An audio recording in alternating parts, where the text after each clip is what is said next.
Há uma percepção crescente na opinião pública, tanto internacional como nacional, de que a diplomacia brasileira, com especial referência à diplomacia do presidente Lula, tem se afastado das democracias ocidentais e dos valores e dos princípios defendidos pelas democracias ocidentais. Esses episódios envolvendo Israel, Hamas, Ucrânia, Rússia, a posição do Brasil aqui em relação à Venezuela, tem gerado um desgaste contínuo para a imagem do Brasil perante a comunidade internacional. Quem diz isso não sou eu estou reproduzindo o que nós lemos praticamente diariamente em jornais internacionais e mesmo aqui dentro da imprensa nacional. Eu queria dizer que não há um afastamento das democracias ocidentais. O Brasil é um país que tem diálogo com todos os países. Nós temos embaixadas residentes em um grande número de países, temos uma rede enorme. Não são só com os países que pensam ou atuam da mesma forma. Nós somos um país de diálogo e que temos os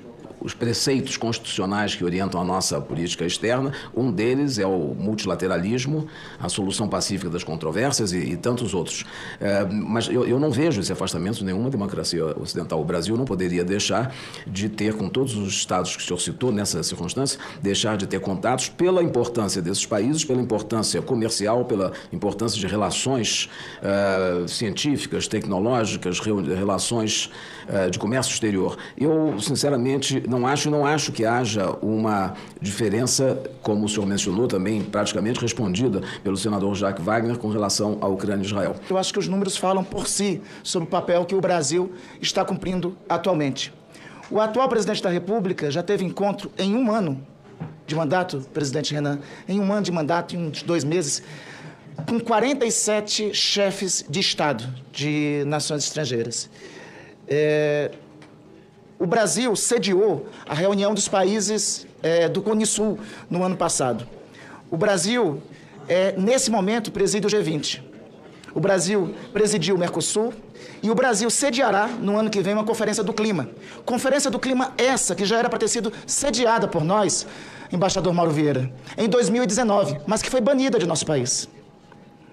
O Brasil e o embaixador Mauro Vieira reconhecem o sentido do papel que o país ocupa no cenário internacional, pautado por alguns princípios, um deles o multilateralismo. Multilateralismo esse que, vergonhosamente, pelo antecessor do ministro Mauro Vieira, foi atacado sob a alegação que não tinha espaço para o Brasil no chamado globalismo. Aliás, no período anterior é bom de se destacar o sentido de isolamento que nós viemos a cumprir na seara internacional. Eu ouvi dizer, o Brasil está se afastando das democracias ocidentais. Bom, vamos perguntar isso ao presidente Biden, que já encontrou 2 vezes com o presidente Lula e que, reiteradas vezes, pergunta para ele. Me parece que os Estados Unidos da América é a principal democracia ocidental. Sobre se afastar das democracias ocidentais, vamos perguntar para o presidente do governo da Espanha, primeiro-ministro da Espanha, Pedro Sánchez, que esteve aqui no Brasil em uma visita que não foi feita por premier espanhol no período passado, durante quase 2 dias, e que trouxe também negócios e investimentos espanhóis para o Brasil.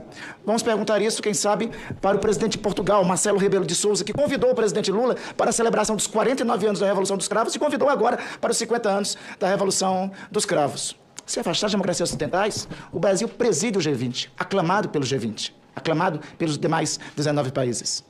O Brasil foi aclamado para sediar uma Conferência do Clima, a primeira em toda a história da Conferência do Clima, que será no coração climático do planeta, na Amazônia. Então, eu acho que os números revelam algo totalmente distinto.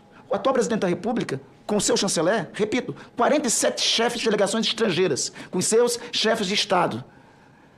O governo anterior, em 4 anos, 33. Ou seja, bastou 1 ano para nós superarmos tudo que ocorreu no período passado.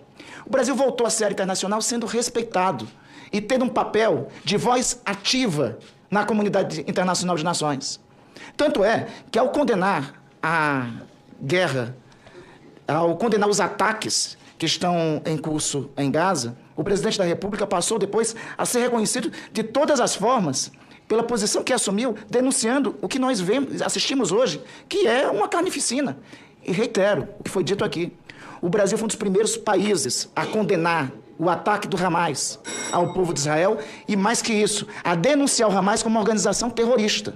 É essa a posição da nossa chancelaria, é essa a posição do governo brasileiro, mas na mesma medida. Não pode ser nenhuma nação e nenhuma nenhum líder contemporâneo de qualquer nação da humanidade pode aceitar 32 mil mortos. Desses 32 mil, 70% sendo mulheres. Ministro Mauro Vieira, nós estamos há 2 horas mais ou menos aqui nessa Comissão de Relações Exteriores. Nessas 2 horas, pelo menos 4 mulheres palestinas foram mortas em Gaza. A cada 1 hora, uma mulher palestina é morta em Gaza.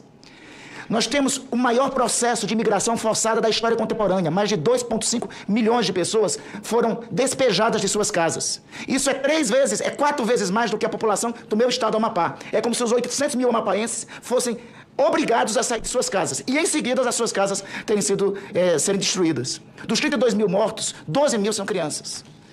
Se condena o Hamas com toda a veemência. É uma organização terrorista, mas tem nome o que está acontecendo em Gaza. E o nome disso é genocídio. E isso, em nome da humanidade, tem que ser denunciado. E a posição do Brasil em relação a isso é clara.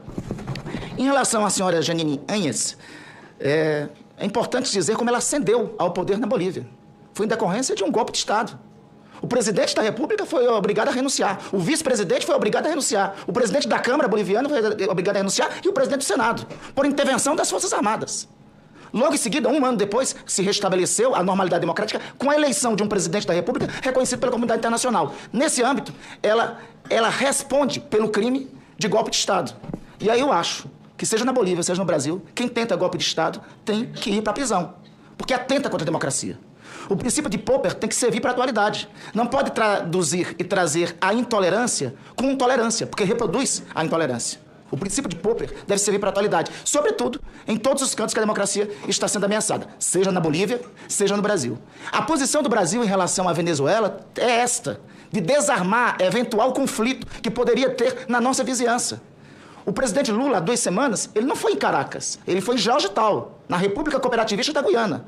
Reconhecer e dizer em alto e bom som: não aceito, como líder da região, não aceito e não aceitaremos um conflito aqui. Romper relações com vizinhos, como foi feito no passado, contribui para quê? Será que contribuiria para a construção da paz que está sendo construída nesse momento?